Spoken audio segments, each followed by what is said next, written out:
24 देख रहे हैं आप। जोरा विधायक पंकज उपाध्याय के विधानसभा में टोल टैक्स पर हो रही वसूली के संबंध में परिवहन मंत्री राकेश सिंह ने जवाब दिया। विधानसभा सत्र में जोरा विधायक पंकज उपाध्याय के विधानसभा में टोल टैक्स पर हो रही वसूली के संबंध में परिवहन मंत्री राकेश सिंह ने जवाब दिया। इसी के साथ मुरैना विधायक दिनेश गुर्जर ने भी अपना प्रश्न रखा। मुरैना टोल प्लाजा पर अवैध वसूली की बात कही। प्रथम बार का विधायक हूँ, आपका संरक्षण चाहता हूँ। एक व्यापक प्रश्न पूछा था, पूरे प्रदेश से संबंधित प्रश्न था, टोल टैक्स से संबंधित, जिसमें मुझे उत्तर प्राप्त हुआ है। मेरा प्रश्न ये था कि ये जो टोल टैक्स चल रहे हैं, ये कितनी राशि अभी तक वसूल चुके हैं, कितने समय तक के लिए टोल टैक्स दिए गए थे, और इसका मुझे जो उत्तर प्राप्त हुआ है, बड़ा केवल 3 टोल टैक्स के बारे में अध्ययन किया तो बड़ा व्यापक विस्तार रूप से समझ में आया कि कितना बड़ा ये सरकार के लिए है कि ठेकेदारों के लिए है, सरकार जनता के लिए है कि ठेकेदारों के लिए है। सीहोर, भोपाल, सीहोर, देवास टोल के बारे में मुझे जानकारी मिली कि मात्र 426 करोड़ का टोल हुआ करता था और 1342 करोड़ रुपए अभी तक वसूल किए गए हैं, जो लगभग 3.25 गुना होते हैं। ऐसे ही लेबर जावरा का जो टोल है वो अपनी लागत से 3.25 गुना वो भी वसूली कर चुका है, और जावरा नया गांव का जो टोल है वो अपनी 425 करोड़ लागत थी और अद्भुत रूप से 2069 करोड़ रुपए वसूल कर चुका है। ये अध्यक्ष जी, मैं आपसे आपके माध्यम से मंत्री से जानना चाहता हूं कि सरकार जनता के लिए है। एक तरफ हम कहते हैं कि हम लागत घटाएंगे, महंगाई को कम करेंगे, और इससे ये प्रतीत होता है कि महंगाई लगातार बढ़ती जा रही है, और इतने होने के बावजूद भी हर वर्ष 10%, 15% राशि बढ़ोतरी की जा रही है। तो ये किस तरीके से की जा रही है, क्यों की जा रही है, समझ में नहीं आ रहा। पंकज जी, प्रश्न आ गया है माननीय मंत्री जी। धन्यवाद। एक साथ 2 लोग खड़े नहीं हो सकते ना। माननीय सदस्य ने बहुत विस्तृत प्रश्न पूछा था, और जितना विस्तृत प्रश्न पूछा था उतना ही विस्तृत उत्तर उनको दिया भी गया है। लेकिन जहां तक बात उन्होंने टोल टैक्स की है, माननीय अध्यक्ष जी, सदन इस बात को जानता है किसी समय में इंफ्रास्ट्रक्चर का मतलब सिर्फ सड़क होता था, लेकिन आज सड़क इंफ्रास्ट्रक्चर का पहला आधार है। पहले इंफ्रास्ट्रक्चर चाहिए तो सड़क बन गई तो इंफ्रास्ट्रक्चर हो गया, ये मान लिया जाता था। आज सड़क अच्छी बनने के बाद बाकी बहुत सारी चीजों की शुरुआत होती है, सामाजिक, औद्योगिक, भौगोलिक, सभी जगह प्रगति चाहिए तो सड़क उसका आधार होती है, और फिर वो सारी चीजें उसके साथ जुड़ती हैं। जो उन्होंने कहा है, राशि अगर कोई अनुबंध 2005 में हुआ और 15 साल के लिए हुआ, और उस समय अगर उसकी लागत 300 करोड़ रुपए थी, अलग अलग पीपीपी मोड पर अलग अलग मॉडल है अनुबंध के, उनकी बहुत विस्तार से जानकारी देने में समय लगेगा। अध्यक्ष अनुमति देंगे तो विस्तार से भी जानकारी दे सकता हूं, लेकिन उसके हर मॉडल के आधार पर उसका अनुबंध होता है, और उस अनुबंध के आधार पर कुछ टोल जो है वो ग्रांट पर होते हैं, कुछ प्रीमियम पर होते हैं, और उसके आधार पर उसके पैसे की वापसी होती है। लेकिन जो मान लीजिए कोई 300 करोड़ रुपए में टोल बना है, अब 15 साल तक ठेकेदार को उसका मेंटेनेंस भी करना है, उसका रखरखाव भी करना है, उसको चलने लायक हमेशा बनाकर भी रखना है, और उसके साथ जब वो सड़क बनना शुरू होती है, अलग अलग अनुबंध के आधार पर अगर बैंक से लोन लिया गया है, चाहे वो विभाग के द्वारा हो या ठेकेदार के द्वारा, ऐसी उसमें आमतौर पर ठेकेदार के द्वारा ही लिया जाता है। माननीय मंत्री जी, उस पे लगने वाला ब्याज भी, माननीय मंत्री जी, आप थोड़ी गलत जानकारी दे रहे हैं। उसकी लागत पंकज जी, पहले मंत्री जी का पूरा उत्तर आने दीजिए, फिर आपको एक प्रश्न करने की और अनुमति। सदस्य केवल लागत पे रुके हुए हैं माननीय अध्यक्ष जी।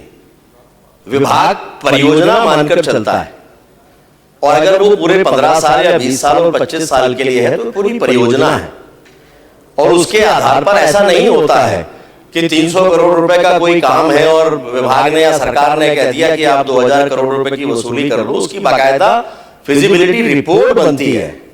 उसके आधार पर यह तय होता है कि कितना टोल वो वसूलेंगे, उसके आधार पर निविदाएं बुलाई जाती हैं।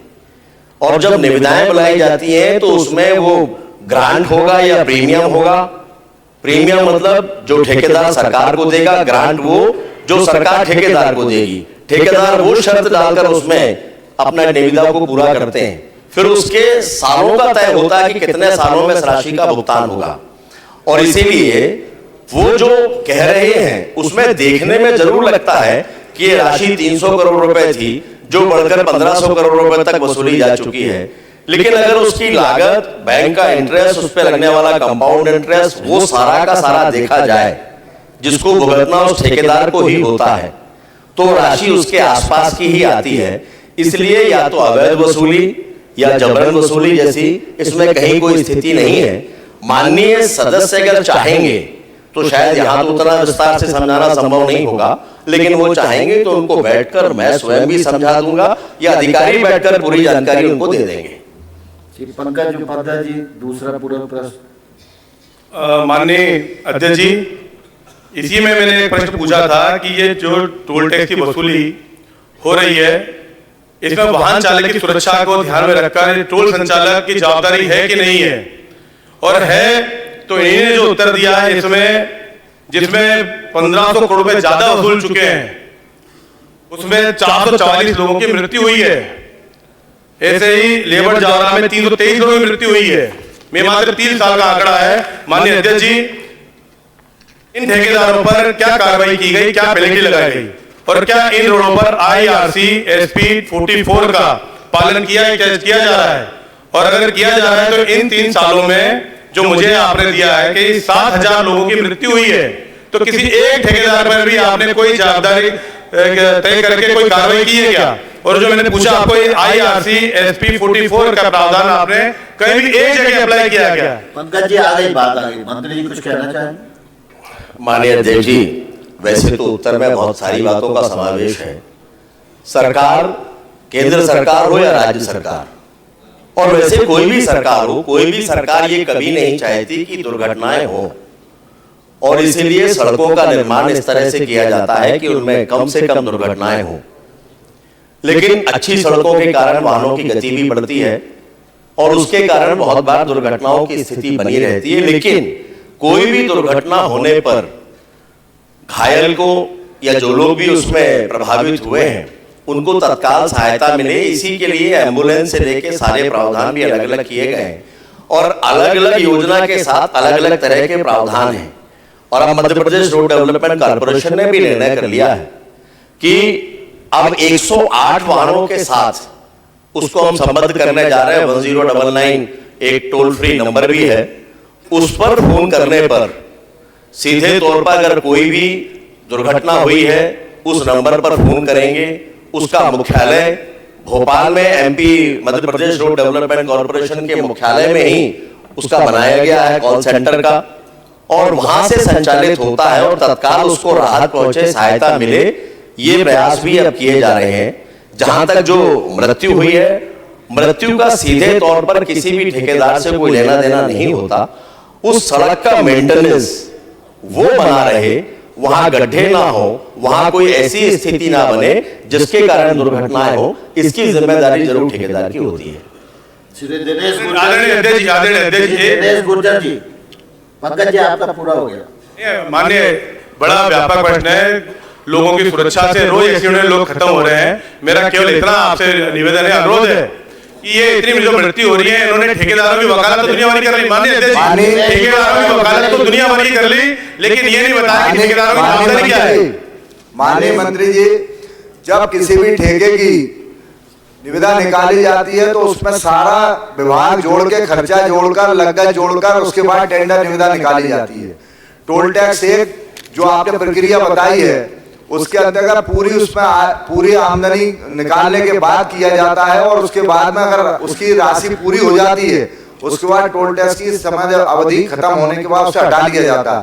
पर कई जगह बढ़ा दिए गए हैं। एक दूसरा, मेरे मुराना टोल टैक्स की हालात ये है कि सुगापुरा की रोड से भी टोल टैक्स वसूला जा रहा है। जो गरीब किसान उधर से मजदूर निकलता है उसके लिए कोई बूथ नहीं है, बैरिकेड लगाकर वहां बूथ कर्मी बिठा दिए, वहां डकैती कर रहे हैं। अगर आपको भरोसा नहीं है तो आप अभी किसी भी कर्मचारी को भेजो, मैं भेजता हूं अपने परिवार के सदस्यों को, वहां वीडियोग्राफी करा ले। अभी आपको पता लग जाएगा कि टोल टैक्स बूथ के बगल से भी एक सड़क पे आम जनता के लिए रास्ता है, उस पर भी टोल वसूली की जा रही है। दूसरी, आए दिन वहां पर मुरैना टोल टैक्स पर जाम लगता है। दिनेश जी प्रश्न आ गया मंत्री। माननीय अध्यक्ष जी, उनकी जो मूल चिंता थी, वो जो टोल नाका है वो नगर निगम सीमा के भीतर है।